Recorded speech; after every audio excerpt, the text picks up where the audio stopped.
السلام علیکم ورحمۃ اللہ وبرکاتہ۔ اعوذ باللہ من الشیطان الرجیم، بسم اللہ الرحمن الرحیم۔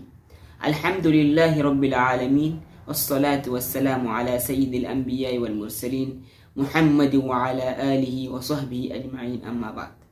ناظرین، بھائیوں، بزرگوں، دوستوں، حضرت محمد مصطفیٰ صلی اللہ علیہ وسلم کا معمول تھا کہ وہ وقتاً فوقتاً قبرستان تشریف لے جایا کرتے تھے اور وہاں پر مدفون مرحومین کے لیے دعائے مغفرت کیا کرتے تھے۔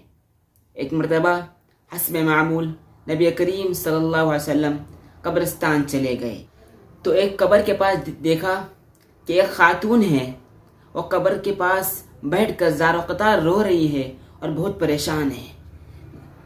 وہ اپنے بچے کی وفات کا اور اس کی جدائی کا غم اس کو برداشت نہیں ہو رہا تھا، اس غم سے پریشان ہو رہی تھی اور رو رہی تھی۔ تو نبی کریم صلی اللہ علیہ وسلم نے اس سے فرمایا، یا خاتون صبر کر اور اللہ سے ڈر۔ تو خاتون نے فوراً پلٹ کر جواب دیا، آپ کو کیا پتا کہ میں کس آزمائش سے گزر رہی ہوں، کس مصیبت سے گزر رہی ہوں۔ اس کا ایک جواب سن کر نبی کریم صلی اللہ علیہ وسلم آگے بڑھ گئے۔ یہ پورا واقعہ ایک شخص نے دیکھا، پورا ماجرا دیکھا اور فوراً اس خاتون کے پاس جا کر کہا، تم کو معلوم نہیں کہ تم کس سے مخاطب تھے، تم نے کس شخص کو جواب دے دیا۔ جب اس کو معلوم ہوا کہ وہ نبی کریم صلی اللہ علیہ وسلم کی ذات اقدس تھی، وہ بہت پریشان ہو گئی۔ تو فوراً نبی کریم صلی اللہ علیہ وسلم کے پاس دوڑتی ہوئی چلی گئی اور فرمایا اور کہا، یا رسول اللہ، میں معذرت چاہتی ہوں، میں نے آپ کو نہیں پہچانا۔ تو نبی کریم صلی اللہ علیہ وسلم نے کیا ارشاد فرمایا، اصل صبر تو وہ ہے جو صدمہ لائق ہونے کے فوراً بعد کیا جائے۔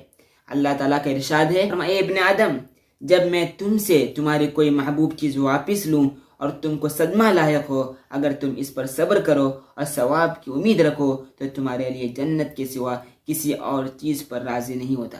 یعنی جو مصیبت پر صبر کرتا ہے اس کو اس حدیث میں خوشخبری سنائی گئی ہے۔ یہ صحیح بخاری کی حدیث ہے اور مسند احمد میں بھی اس حدیث کو بیان کیا گیا ہے۔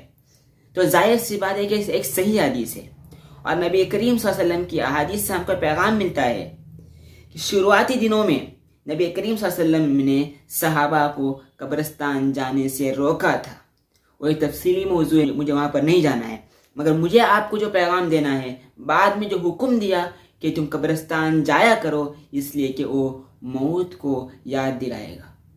ہمارا قبرستان جانا اور وہاں پر مدفون لوگوں کے لیے دعا مغفرت کرنا، اپنے لیے نہیں، وہاں پر مدفون لوگوں کے لیے دعا مغفرت کرنے کے لیے ہمیں حکم دیا گیا۔ اور بار بار قبرستان جانے سے ہمیں اپنی موت کی یاد آتی ہے، تو پھر ہم دنیا کی جھمگٹوں میں، دنیا کے لہو لعب میں، مستیوں میں، غیر ضروری چیزوں سے ہم دور رہیں گے۔ اس لیے جو انسان موت کو یاد کرتا ہے وہ ان سب چیزوں سے دور رہتا ہے۔ اس لیے میرے دوستو، وقتاً فوقتاً کبھی کبھار قبرستان جایا کرو اور وہاں جا کر وہاں مدفون لوگوں کے لیے دعائے مغفرت کیا کرو۔